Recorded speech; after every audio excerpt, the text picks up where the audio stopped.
So week one of the NFL season did not disappoint. It featured some pretty insane moments, like one of the greatest fourth quarter comebacks I've seen in quite some time, plus several division rivalry games went down to the wire. There were also some very surprising players that had standout performances, including a quarterback that everybody had written off. So I've got to talk about all that and much more as I get into these takeaways from week one of the 2025 season right after.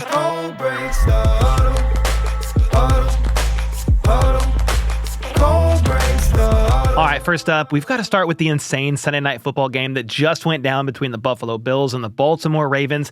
It did not disappoint. The two MVP finalists from last year went head-to-head. Indirectly, I know, but neither of them disappointed in this game, although I definitely thought this one was a wrap after Derrick Henry got loose on a 46-yard touchdown run that put Baltimore up 15 with under 12 minutes to go. But then one of the most insane comebacks proceeded to happen. According to Next Gen Stats, the Bills' win probability was 1.1% with around 8.5 minutes remaining in the fourth quarter. That changed, though, after Keon Coleman caught this pass that was tipped in the back of the end zone to bring them within 8. Then on just the second play of the Ravens' next drive, Ed Oliver stripped Derrick Henry, with Buffalo recovering and quickly scoring thanks to Josh Allen going Superman over the goal line. Here's where the Ravens messed up, though. The Bills didn't get the 2-point conversion, so they were still down 2 and needed a stop. The Ravens went 3 and out, and instead of going for it on 4th and 3, they opted to punt. On one hand, I get it. If you don't get that first down, the game is probably over since Buffalo would be in field goal range, but giving the ball back to Josh Allen with 90 seconds left in a game that he's been torching you all night long is probably not a good idea. Lamar did say after the game that he was dealing with cramps, and that's why he didn't push Harbaugh more for them to go for it on that 4th and 3. So they didn't, and 2 big gains to Josh Palmer and Keon Coleman set up the newly signed Matt Prater for the game-winning 32-yard field goal. Tyler Bass is currently on IR with a hip and groin injury, so the 41-year-old Matt Prater was brought in on Thursday to fill in for the meantime, and this is pretty funny. The guy looks so old that when he first showed up at the facility, some players thought he was a new coach, not their new kicker. Anyway, some other takeaways from this game. Josh Allen had over 400 total yards and 4 touchdowns last night, plus finished with the highest EPA of any quarterback in week 1. Keon Coleman had himself a game as well with over 100 yards and a tutty. And Zay Flowers went off for the Ravens with a career-high 143 yards and a score. For Derrick Henry, this was the 13th game of his career in which he finished with over 150 yards and 2 touchdowns. Pretty absurd, but sadly that fumble will be what's remembered most from this game years from now. Their rookie kicker Tyler Loop also had a costly missed extra point, which stings since they lost by 1.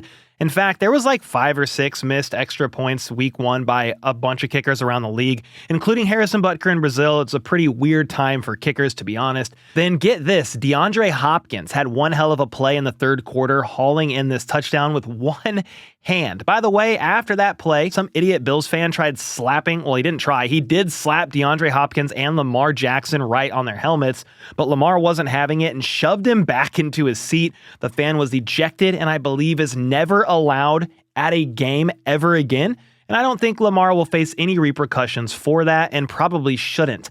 All in all, this was a gut punch of a loss for the Ravens and their fans, and get this, it's just the first time in NFL history that a team has scored over 40 points and rushed for over 235 yards and lost the game. Teams were previously 277-0 in that situation. It gets worse, though, because since 2021, the Ravens have lost 8 games in which they had a win probability of at least 90%. That's 3 more than any other team. For the Bills, though, they made history by becoming the first team in NFL history to be trailing by 15 or more with 4 minutes left and win the game in regulation. Sunday Night Football was absolutely insane. A pretty wild evening, to say the least, to cap off a bunch of fun games that happened earlier on in the day, with several of them going down to the wire, including the Steelers and the Jets. Aaron Rodgers was back in New York against his former team, with Justin Fields facing his former team as well in the Steelers. Not gonna lie, both of these guys exceeded my expectations, with Fields throwing for an efficient 218 yards and a score, plus adding another 2 touchdowns on the ground, but the 41-year-old Aaron Rodgers turned back the clock and gave us a vintage performance. He went 22 of 30 for 244 yards and 4 touchdowns. Pittsburgh got the ball down by 1 with 3 minutes to go. They started putting a drive together but stalled out at the Jets' 42. And Big Balls Boswell came in and drilled a 60-yard field goal, the longest of his career, to give Pittsburgh the league and ultimately the game, 34-32 after the Jets turned the ball over on downs, with Jalen Ramsey really calling game by spearing Garrett Wilson, and the ball popped out. Game over. Rodgers was certainly stoked about it, and when asked after the game if he enjoyed beating Jets coach Aaron Glenn, he responded by saying he was happy to beat everybody associated with the Jets. I'm sure Jets fans were wondering where the heck this version of Rodgers was last year, because yeah, he torched them, and especially with play action. He was 8 of 10 on play action passes with 71 yards and 3 touchdowns, the most touchdowns he's had in a game off play action since 2016. Speaking of 2016, the Denver Broncos managed to win their first game since 2016, in which they had 4 or more turnovers, scraping past the Tennessee Titans, who honestly didn't look great. I mean, they had the first overall pick, so what do you really expect here? Cam Ward looked shaky in his NFL debut, finishing with a 43% completion rate and just 112 yards. To be fair, he is a rookie who had to go up against the vaunted Broncos defense in Denver. Never an easy task, even for somebody like Patrick Mahomes. I do also want to say that Cam Ward's stat line should look better than it was, because several of his receivers had drops in this game, which really wasn't his fault at all. Nick Bonito was terrorizing Cam all game 2 as he recorded a career-high 9 pressures to go along with the sack. On offense, Denver rushed for over 150 yards, and if it wasn't for Bo Nix turning the ball over 3 times, this game would not have been close. I know Tennessee had a chance to tie it up on their final possession with a touchdown and a 2-point conversion, but after watching Denver's defense dominate all day, I don't think anybody thought that was actually going to happen, and it didn't. Broncos won it 20-12. Pretty crazy, but since 2000, quarterbacks taken first overall are now 15-1 in their NFL debuts. Another rookie making his debut was Raiders running back Ashton Jeanty. Nothing to really write home about in terms of his performance. The Patriots held him to just 2 yards per carry, but he did punch in this touchdown in the third quarter. Geno Smith threw 1 pick after it was deflected, but other than that, he was solid, throwing 9 completions of 20 or more yards. He actually threw for the second most yards of any quarterback this week, behind only Josh Allen. Brock Bowers led them in receiving, but he did leave in the third quarter with a knee injury, never to return. Bowers said himself, though, after the game, he's not worried about it long term. So crisis averted, I think, for Raiders fans, but we'll have to monitor his status for sure. For the Patriots, Drake May struggled under pressure, completing just 5 of 12 passes for 68 yards and an interception when under duress. May also took 4 sacks, which resulted in a handful of drives stalling out. In the end, Vegas got it done with the soon-to-be 74-year-old Pete Carroll getting the W in his Raiders coaching debut. Aside from Geno Smith, you know who was really impressive in a debut with his new team? Danny freaking Dimes, Daniel Jones with the Indianapolis Colts. Miami's secondary has been depleted by injury, I get it, but Daniel Jones was on fire yesterday, going 22 of 29 for 272 yards and 1 touchdown through the air, but he also rushed in a couple as well. Believe it or not, but the Colts scored on every single possession they had, becoming the first team since 2000 to do so. Yeah, that's pretty nuts. Meanwhile, it took the Dolphins until late in the fourth quarter to score their first touchdown. Everything went right for Indy, while nothing worked for the Dolphins. Tua had 3 turnovers. Meanwhile, Indy had 0, and the Colts ended up outgaining them by over 200 yards as they mollywopped them 33-8 in the season opener. It's the first in Mike McDaniel's tenure that they've lost in week 1.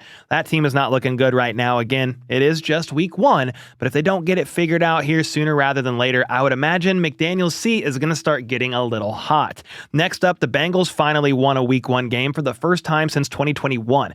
I will say it wasn't pretty, though, at all. In fact, it involved their defense bailing them out. How do you like that for surprises? The offense started out hot, scoring a touchdown on their first possession, which was the first time they've scored one on the first drive of the season since 2015. 10 years ago, but Cleveland started to clamp down, and I know this sounds insane, but the Bengals had just 7 yards of offense in the entire second half. Joe Burrow finished with the third lowest amount of passing yards in his career. Jamar Chase had just 2 catches, and overall the Browns outgained them by nearly 200 yards. But here was the difference. Cincy never turned the ball over, whereas Flacco threw 2 picks, albeit both of them hit the receiver's hands and were tipped up. On top of that, their new kicker, Andre Schmidt, not only missed an extra point, but he whiffed on a 36-yard chip shot field goal that would have given them the lead late in the fourth quarter. So yeah, a very ugly game, but the Bengals got the job done and are 1-0 for the first time in a long time. That wasn't the only division rivalry game to feature some missed kicks and a close finish, though. Let me take you to the end of the Bucs and Falcons game. Michael Penix had an incredible effort on a touchdown drive to cap off an 18-play, 91-yard drive that took nearly 9 minutes off the clock. And that's where Baker went Super Saiyan. With a minute left to go in the game, somewhere around there, he led them 5 plays for 63 yards and a touchdown pass into the awaiting hands of the rookie Emeka Egbuka for his second touchdown of the day, which also put them up 3. But Chase McLaughlin missed the extra point, giving Atlanta a chance to take it to overtime with a field goal. That's what they attempted to do, getting all the way down to Tampa's 26-yard line, but Younghoe Koo missed the 44-yarder wide right, and that was all she wrote. Bucs won it 23-20. Emeka Egbuka looks like the real deal, catching 2 touchdowns, as I said earlier. Baker had only 167 yards, but his 3 touchdowns were crucial in getting the win. On the defensive side of the ball, the newly signed Hassan Reddick dominated this game and had a team-high 7 pressures and a sack. For Atlanta, I think Michael Penix looked pretty solid for the most part. He was just shy of 300 yards, plus had a nice rushing touchdown. Then he finished 5th amongst all QBs in EPA. They struggled to get anything going on the ground as a team, though, averaging just 2.5 yards per carry on 28 attempts. However, Bijan Robinson led the room in receiving with 6 catches for 100 yards and a tutty.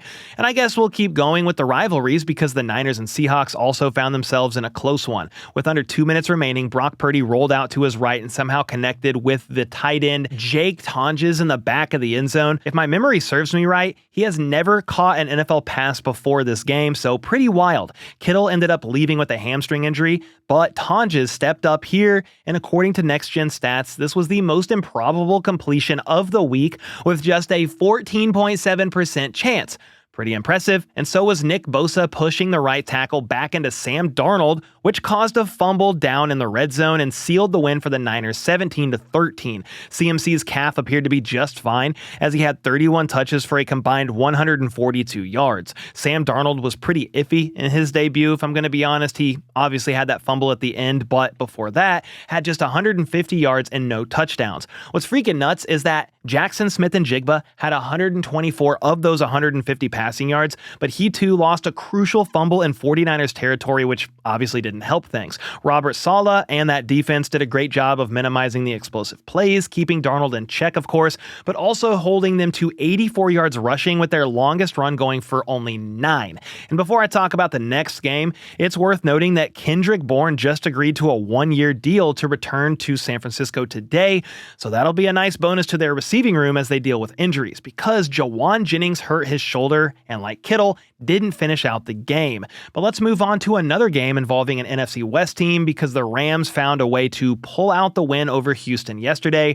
Surprise, surprise, but the Texans struggled to protect CJ Stroud as he faced pressure on over 40% of his dropbacks. It only resulted in 3 sacks, but it threw off their timing enough to where CJ struggled to get going, as did their star receiver Nico Collins, who was limited to just 3 catches. They failed to score a single touchdown, and 11 penalties really hurt them in this one. The final blow, though, came late in the fourth when Houston got deep into Rams territory and was looking for the go-ahead score, but linebacker Nate Landman punched the ball out here with LA recovering.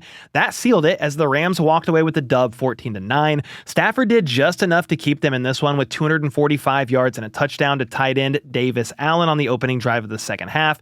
Those were the last points either team scored, by the way, as this was quite the defensive battle, but the edge went to the Rams, who won the turnover battle 2-1. Puka Nacua had a monster day as well. 10 catches for 130 yards, finishing with more yards than the rest of the Rams pass catchers combined.